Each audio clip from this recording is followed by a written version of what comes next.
आजिर राशिफल मे 9 तारिख शुक्रवार। जानतु केउ राशि पई केमिति रहिब आजिर दिन। मेष, टंका संबंधी चिंता दूर हेब। कर्म क्षेत्र रे अधिक परिश्रम रहिब।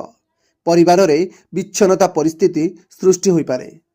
पैतृक संपत्ति संबंधित विवाद होई पारे।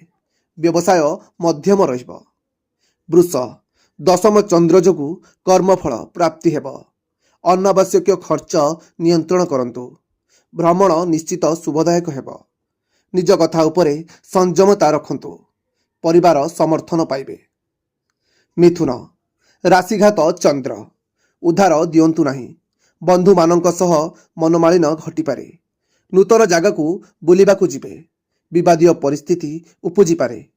वैवाहिक जीवन जंजालमय हेब। कर्कट, अष्टम चंद्र जोगु आर्थिक व्यय हेब। कर्म क्षेत्र रे एते भल प्रदर्शन करिवे नाही। शारीरिक पीड़ा अनुभव करिवे।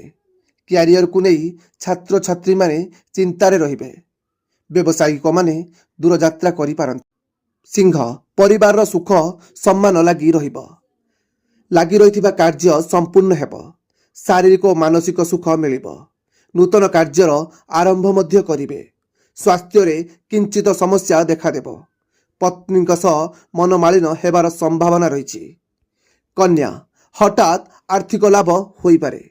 निवेश पई दिनटी उत्तम रहिब। कौनसी पुराना समस्यार समाधान हेब। व्यवसाय रे एक बड़ ऑफर मिली पारे। परिवार सहित सुख एवं शांति अनुभव करिवे। तुला, कर्म रे आपन को मध्यम फल प्राप्ति जोग रही। अजथा खर्चांत होई पारंती। शत्रुंक ठारू दूरता रक्षा करंतु। निवेश पई दिनटी उत्तम रही। विद्यार्थी को प्रशंसा मिली पारे। आलोचना और पर्यालोचना शिकार मध्य होई पारंती। बिछा, दिनटी व्यस्तता भितरे काटिबे। कर्म चंचल रहिबे। जीवन साथी सह संपूर्ण सहयोग मिलिब। स्वास्थ्यगत समस्या किछि देखा देई पारे। व्यवसाय रे उन्नत हेब। विद्यार्थी माने संकोचरे रहिबे। धनु, कार्य रे सिद्धि घटिब। उच्च सम्मान प्राप्ति करिवे। दिनटी उत्तम फल प्रदान करिब। धन धान्य रे वृद्धि घटी पारे। व्यवसायिक मानक पई दिनटी विशेष शुभदायक रही। चाकरी खोजुथिबा व्यक्ति को नुआ स्थान प्राप्ति होई पारे। मकर, दिनटी एते भल प्रदान करिब नाही। मन व्याकुलित रहिब। संतानक व्यवस्था को नहीं चिंतारे रहिबे। दूर स्थान को यात्रा करिवे। खर्चर भार अधिक होई पारे। कार्य विलंबरे संपादित हेब। कुंभ, सर्व कार्य रे सिद्धि घटिब। दिनटी उत्तम फल प्रदान करिब। धन धान्य रे वृद्धि घटी पारे।